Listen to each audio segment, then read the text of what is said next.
అమర్నాథ్ యాత్ర కాన్వాయ్కు ప్రమాదం జరిగింది. జమ్మూ కాశ్మీర్లోని చాదర్కోట్లో అమర్నాథ్ యాత్రకు వెళ్తున్న వాహనాలు ఒకదానికొకటి ఢీకొన్నాయి. ఈ ఘటనలో 18 మంది యాత్రికులకు స్వల్ప గాయాలయ్యాయి.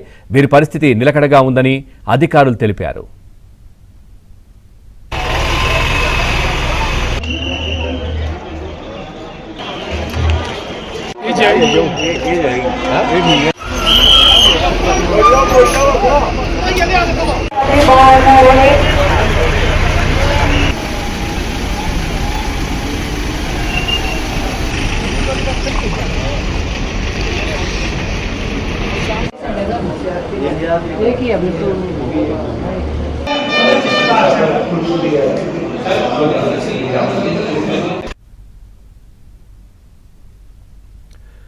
పహల్గాం మార్గంలో వెళ్తున్నటువంటి కాన్వాయ్లోని 2 బస్సులు ఒకదానికొకటి ఢీకొన్నాయి.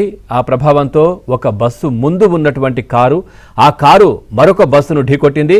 ప్రమాదానికి గల కారణాలపై అధికారులు దర్యాప్తు చేపట్టారు.